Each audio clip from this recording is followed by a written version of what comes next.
Estamos aqui novamente com o Fenômeno UFO pela TV Mundo Maior.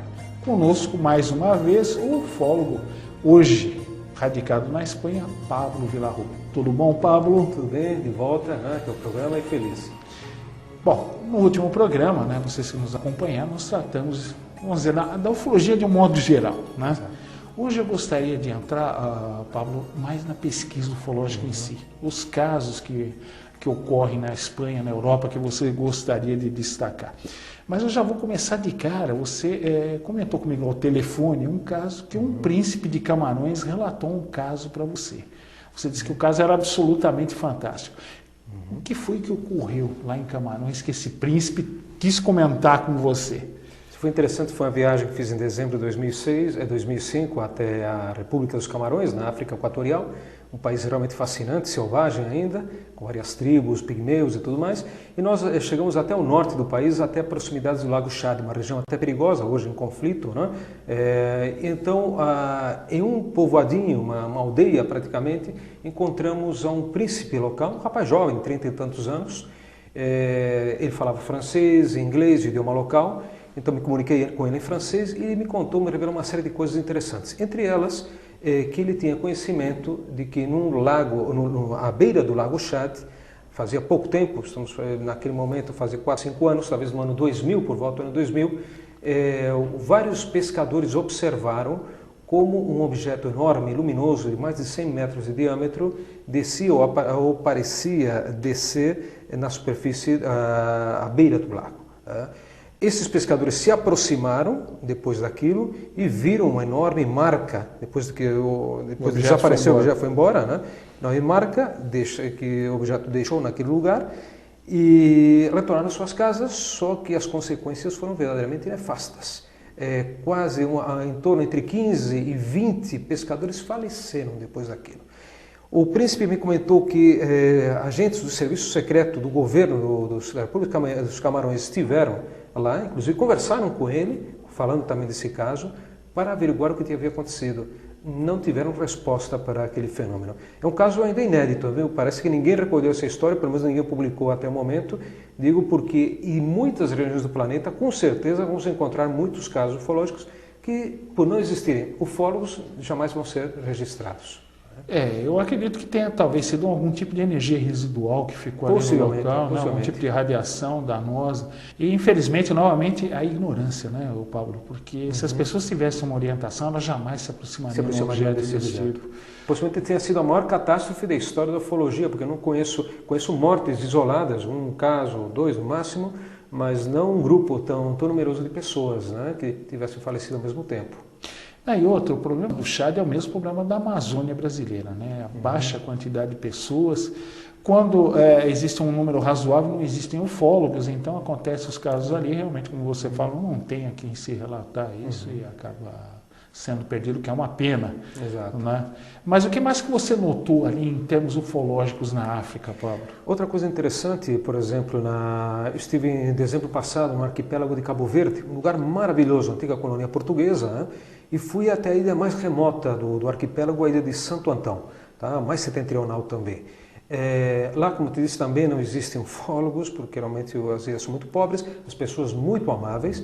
Me surpreendeu um caso que eu fui visitar a Pedra Escrevida, é o nome que eles dão a rocha, que seria equivalente à nossa Pedra do Ingá, lá logicamente não com tão boa confecção as inscrições, mas possui uma série de inscrições estranhas que alguns dizem que seriam de origem chinês, outros dizem que seria hindu, inclusive escrita hinduística. Então lá próximo, muito próximo a essa pedra, que diziam haver fenômenos paranormais, ouviam vozes à noite sendo emitidas a partir dessa pedra, mas sem observar nenhum emissor, nenhuma pessoa. Um rapazinho de 10 anos me havia contado que havia visto os maçons.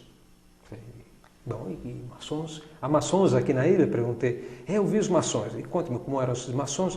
Eles desceram num carro cheio de luzes que veio do céu. É o que me disse o garotinho. Então, esse carro luminoso desceu. De dentro do interior desses carros saíram vários maçons, conforme ele dizia. Eu perguntei como eram esses maçons. Eram homens muito altos e cheios de luz. O corpo deles era todo feito de luz. E eles caminharam por lá recolheram coisas, pedrinhas e tal, entraram naquele carro e aquilo voltou para o céu outra vez, me disse o garotinho, da forma mais inocente possível. Então, me entregou, porque o maçom, né? Porque raios era um maçom que estavam lá presentes aqueles seres, né? Então, falando com folcloristas da ilha, me conta algo interessante, que os maçons sempre foram vistos com muita desconfiança, principalmente na época do Salazar, quando se fomenta a aversão aos maçons. Mas por quê? Salazar, sabemos todos, que perseguiu, né, a maçonaria em Portugal, por considerá-los ateus, inclusive, ou contra os princípios da religião. Então ele fomentou uma campanha para denegrir a imagem da maçonaria. Isso chegou também às colônias. E os maçons se converteram em extraterrestres, atenção, em fenômenos paranormais, porque numa outra aldeia também da ilha de Santo Antão, uma pessoa me contou que lá apareceu o Cavaleiro Fantasma, e que era um maçom montado num cavalo e escutava pela noite o tropel. Então, quando iam ver aquele espectro passar, aquilo desaparecia, se desvanecia no ar. Mas para eles era o maçom, um elemento da maçonaria. Muito curioso, achei muito engraçado. Até vou fazer uma crônica agora para o blog, que é possivelmente se chamará assim, Quando os Maçons Viraram Extraterrestres. Bem interessante para você ver o que faz a ignorância, né, o papo. Você estava falando em eventos paranormais, né? Na Espanha você já se deparou com algum caso envolvendo paranormalidade? Muitos casos. Eu vou te contar um exemplo, por exemplo, um exemplo de Aragão, a província de Aragão, né? Eu estive num antigo sanatório para tuberculosos, abandonado, gigantesco, nas encostas de uma montanha. E nesse lugar, nesse sanatório Agramonte, chama-se o antigo hospital abandonado, funcionou até a época da Guerra Civil. Eu estava gravando, eu levei uma médium, uma moça. Eu não costumo levar geralmente sensitivos, procuro, digamos, levar algumas pessoas de muita confiança. Nesse caso, era realmente de confiança a médium. Vamos deixar a confiança para o segundo bloco? Perfeito. E a gente já retorna, você vai falar dessa médium, né? Antes Correto. de nós irmos para o nosso primeiro intervalo, vamos para o quiz de hoje. E a pergunta de hoje é: qual o significado da expressão contato de segundo grau? Alternativa A, quando há observação de um OVNI. Alternativa B, quando há observação de um OVNI de extraterrestres. C, quando há contato com os extraterrestres. Pense com carinho a respeito. No comecinho do último bloco nós estaremos dando a resposta do quiz de hoje. Gente, voltamos já com o meu amigo Pablo Villarrubia. Aí nós vamos saber a fofoca a respeito da médium lá nesse caso da Espanha. Até já.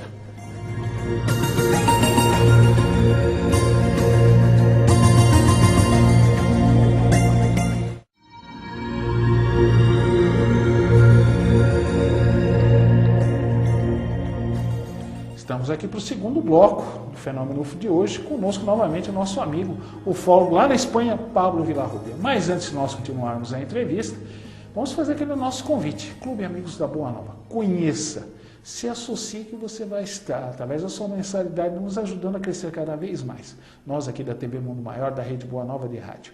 Né? E também, né, venha nos fazer uma visita, né, na rádio, venha conhecer um pouquinho aqui a TV, venha se inteirar, né, de tudo aquilo que você está nos ajudando. Clube Amigos da Boa Nova, 0800 12 18 38, você vai ser gentilmente atendido pelas simpáticas moças do Clube Amigos da Boa Nova. Feliz. Pablo, estamos falando de uma médium lá, né? Exato, né? Em Aragão fazíamos um programa de televisão Quarto Milênio, do qual participo juntamente com o apresentador Iker Jiménez, o diretor do programa, e fomos então, montamos uma série de equipamentos para captação de psicofonias e tudo mais. Mas no momento em que nós gravávamos a opinião da médium do que ela percebia naquele lugar, onde estiveram os tuberculosos, o meu amigo que estava atrás, o ajudante de câmara, de cameraman, me disse: Pablo, eu senti como se houvesse alguém atrás de mim, nesse lugar. Muito bem, ficou aí um rapaz até cético, vamos dizer assim, né? Disse que teve essa sensação. O curioso, depois conversando com a médium, minutos depois, ela me disse que ela teve a sensação, ela viu perfeitamente uma pessoa, um espectro, de um antigo, possivelmente um antigo internado, né? Algum doente que esteve, algum enfermo que esteve lá naquele lugar. Né? Então, o curioso foram opiniões, né, desde pontos de vista diferentes. Né? O rapaz que estava atrás da câmara, a moça que estava na frente da câmara, e os dois não se comunicaram. Mas, se quiser, eu emendo agora e falo sobre um caso relacionado para a psicologia com a ufologia, que foi um dos primeiros da história. Possivelmente você lembrava antes Alexânia, né? Em Goiás. E na Espanha, o primeiro lugar onde confluíram fenômenos parapsicológicos, no caso psicofonias, tá? Com o OVNIs, era um lugar, uma fazenda chamada El Condecito, tá? Na Andaluzia, no sul da Espanha, aquela região próxima a Sevilha. Né? Isso foi em 74, foi uma coisa muito espetacular. Disseram ter feito uma foto de um suposto ser extraterrestre. Em uma dessas vigílias havia um grupo naquela época, do Manuel Osuna, um grande ufólogo já falecido, não pioneiro, em que ele se reunia à noite fazendo aquelas vigílias, né, na fazenda, e realmente observavam uma grande quantidade de objetos não identificados. Objetos de forma discoidal, de forma ovoide, de forma cônica. Ou seja, era um festival realmente de OVNIs nesse sítio. E eles colocavam as câmaras fotográficas sobre os veículos ou sobre tripés para fotografarem aqueles fenômenos que realmente foram captados, muitos deles. Né? E uma das ocasiões, em uma foto em que eles deixaram a câmera exposta em exposição B, eles captam a silhueta, supostamente, de um extraterrestre que eles chamam El Condecito, né? O Condezinho, que seria equivalente ao nome da fazenda onde eles estavam. Essa foto é muito polêmica, alguns acreditam que é falsa, que foi alguma pessoa que se interpôs na câmara e foi feita a foto, mas isso não invalida não tira validade de toda a fenomenologia local. Então eles colocavam também os gravadores, né, e deixavam a fita, digamos... Seriam as vozes paranormais que se falam nos Estados Unidos. Exato, e captaram várias vozes, inclusive ruídos como de motor, onde não havia aparentemente nenhum motor, nenhum outro aparelho em funcionamento, ou não foi pelo menos captado pelos ouvidos humanos. Então tudo isso criou uma certa aura de mistério nesse lugar chamado Condecito. E quando voltei lá, depois de tantos anos, 74 até... Bom, eu não estive presente, mas eu voltei em 2007... falando com um caseiro que morava lá perto na entrada da fazenda, ele dizia, ele nos viu dentro da fazenda e nos deu bronca, né? Ele deu uma bronca, olha o que vocês fazem aqui, não sei o quê. Já sei o que vocês estão vendo, o que vocês querem? Vocês querem que aqueles malditos apareçam por aí. Malditos? Mas por quê? Eles estão enchendo as minhas paciências aqui, toda noite, de vez em quando, agora faz tempo, não faz uns 3 meses, mas de vez em quando eles aparecem. Então, sem querer, acabamos descobrindo que o fenômeno ainda se repetia naquela fazenda. Dizia que era um objeto comprido, de cor preta, né, ou muito escuro, que ficava sobre uma espécie de pequena floresta que é dentro dessa fazenda. E o curioso é que todos os animais silenciavam, não, ou se criava uma espécie digamos, de bolha de silêncio em torno ao lugar da aparição, que é típico de outros fenômenos também de aparições de OVNI, né, como você sabe. E detalhe, vou te falar uma coisa que você não sabe, Paulo. Isso já ocorreu no programa Fenômeno UFO na rádio. É mesmo? É mesmo. Uma vez participando a pesquisadora Sônia Rinaldi, minha esposa, por conta, resolveu fazer uma análise de um outro programa. Ela pegou um trecho, fez a análise, e ela pegou num trechinho, né, vozes dizendo que estavam nos acompanhando. Né? Detalhe, tinha-se que desacelerar porque a velocidade daquelas vozes eram 3, 4, 5 vezes maior do que a velocidade nossa de falar. Então, a gente não percebia isso, só analisando e reduzindo a velocidade da fita. que você percebia. Elas falavam ali que estavam nos acompanhando, né, e estavam prestando atenção naquilo que a gente estava fazendo. Para mim foi uma surpresa gigantesca, viu? Mas com a Sônia Rinaldi não é uma surpresa, porque ela atrai os fenômenos também. O problema é que ela não estava nesse dia. Não estava? Não estava. Isso aconteceu quando ela esteve presente, num outro programa que ela não esteve presente. Fantástico. Curioso isso, né? Isso aí eu devo à minha esposa, viu, Pablo? Porque ela teve a vontade, ela conhecia a metodologia, ela pegou o computador e tal, e fez a análise e realmente mostrou. Aí que eu falo para você, né? O quanto nós estamos sendo acompanhados e nós nem imaginamos, meu amigo. Sem dúvida. Entendeu? Agora, outro detalhe, nós estamos falando em área paranormal.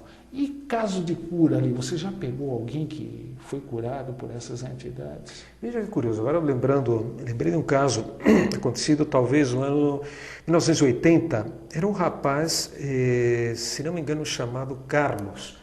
Naquela época eu tinha ainda meu grupo GIFT, Grupo de Investigações de Fenômenos Extraterrestres, e havia colocado um anúncio até nos fizeram uma entrevista na Gazeta Zona Norte, e eu coloquei o endereço de casa para quem quisesse entrar em contato conosco, viesse até lá. E um dia apareceu um rapaz, era Antônio. Um rapaz de 19 anos, em casa, naquela época nem tinha telefone, eu acho que não possuía mais telefone, veio diretamente. E ele se apresentou como havendo sido curado por uma série de seres extraterrestres, segundo a opinião dele. A experiência era a seguinte: ele havia estado internado no hospital aqui em São Paulo com problemas de rins. Pela noite, ele viu como entraram no quarto dele vários seres, os típicos greys, né? Cabeça grande, corpo pequeno. E esses seres se aproximaram dele, fizeram uma série de imposição de mãos ao redor do corpo, e ao dia seguinte ele precisava inclusive ser um transplante de rim. Ele voltou, os rins voltaram a metabolizar perfeitamente, e ele se curou. O curioso desse rapaz é que me pareceu estranho, que poderia ser uma mentira e tal.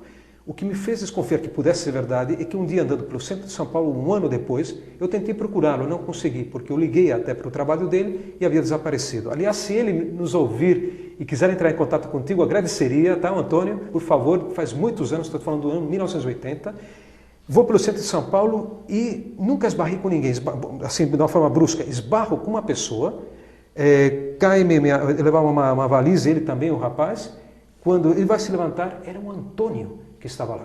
E na valisa uma série de fotos de extraterrestres que ele tinha me trazido um dia para casa e que mostrou que ele teria feito essas fotos. Então, só por essa sincronicidade, eu já sei que algo de verdade devia ter na história do Antônio, porque aquilo era impossível de ter acontecido de uma forma tão direta, né, como aconteceu conosco. Então, eu gostaria muito de reencontrar o Antônio, e se ele pudesse entrar em contato contigo, se ele ouvir ou ver o programa, seria fantástico poder conversar com ele sobre esse caso. Você não tem dúvida que nós estaremos repassando se isso ocorrer, sem sombra de dúvida. Exato. Nós vamos agora para o nosso segundo intervalo, voltamos com a resposta do quiz, depois mais Pablo Villaruby aqui com a gente. Até já.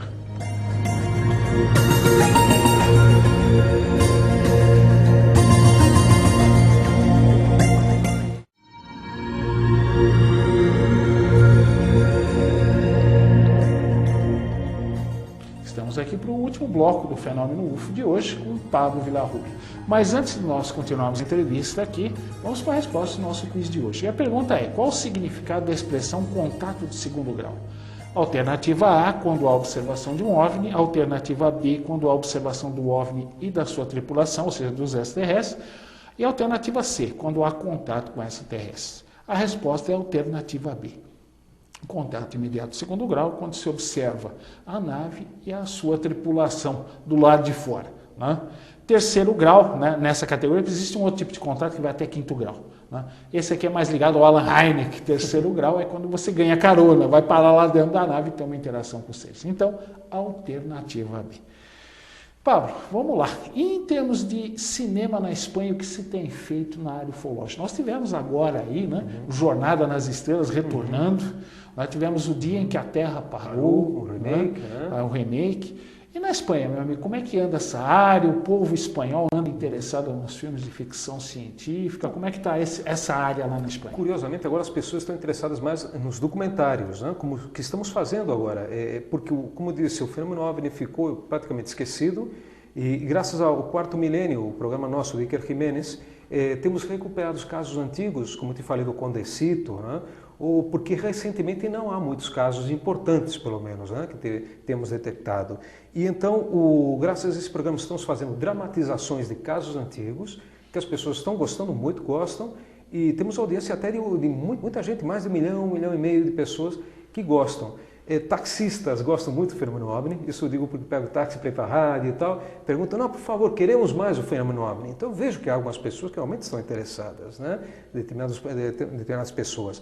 Então o que estamos fazendo, na verdade, é isso, recuperar velhos casos e colocar, né, digamos, atualizar, entrevistar, fazer entrevistas com sobreviventes de determinados casos, né, com pessoas que lembrem e que possam trazer sempre alguma informação nova. Sempre você vai encontrar, quando você faz uma reinvestigação, repesquisa do caso, você vai encontrar sempre algum dado novo que naquela época talvez a pessoa omitiu por razões pessoais ou porque agora já a pessoa um pouco mais velha, né, ela já se encontra no direito de dizer aquilo que ela quiser, né?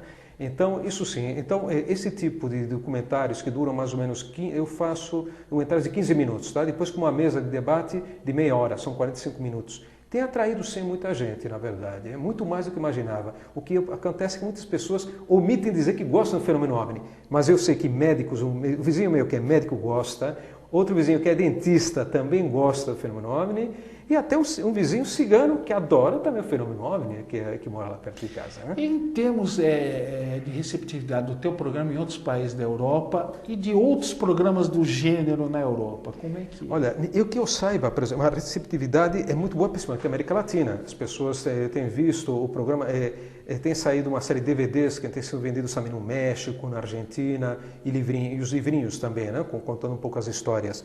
Então, claro, no público espanhol, de língua espanhola, possivelmente a difusão é grande, né? E na Europa, que eu saiba, outro programa, não sei se ainda existe, era na Polônia. Havia um programa polonês. Na Polônia? Exato, na Polônia. E, aliás, um dos produtores do programa era um brasileiro de Curitiba, que encontrei uma vez com esse rapaz no México. Eles estavam fazendo algo sobre chupacabras e eu cruzei com esse grupo, com a equipe, né, de filmagens, de gravação, lá no México. Então, esse rapaz servia de intérprete também para a América Latina, ele fala português e espanhol, e ele fazia que está há muitos anos lá, né? Parece que estava há vários anos. Eu acho que o programa ainda existe, é um clássico da televisão da Polônia, é curioso, né? Polônia tem tradição nesse tipo de coisa. E depois no Japão, logicamente os japoneses aí, eles têm uma revista Mu, e me parece um programa histórico que já tem muitos anos também no Japão, que falam sobre esses fenômenos. Né? Detalhe curioso, você falou em Polônia. E informações da extinta cortina de ferro, vocês têm conseguido acessar alguma coisa da Espanha? Eu fui até a Rússia, tá, para fazer algumas pesquisas sobre o fenômeno OVNI. Eu tive até alguns problemas porque havia naquele momento pessoas que queriam negociar com documentos da antiga União Soviética relacionados com os OVNIs. Então eu combinei com algumas dessas pessoas lá em Moscou, mas eu queria um contato inicial apenas. Eu sou jornalista, quero falar com vocês.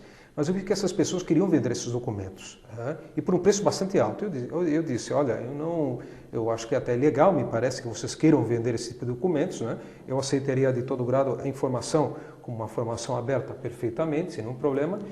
E quando eu comentei isso, né, e me excusei da forma de que realmente não ia comprar, porque não considerava isso ético, e mesmo que se tivesse dinheiro não compraria, as pessoas se mostraram bastante agressivas, né, essas pessoas. Então é muito complicado. E outra coisa, é muito difícil saber se esse material é verdadeiro ou se é material falso. Então tem que se fazer muito cuidado na Rússia para contatar com essas pessoas, ou contatar com algum ufólogo sério. Eu consegui falar com Alexander Kazantsev, o pai da astroarqueologia. Para mim foi uma das melhores entrevistas da minha vida, né, profissional como jornalista. E o Alexander está muito velhinho naquela época, foi em 2002, já tinha 95 anos. É o pai da teoria do que em Tunguska não caiu um meteorito, senão um OVNI, né? E que o astronauta de Palenque, aquele famoso astronauta do México, né? Seria, bom, aquela figura seria um astronauta.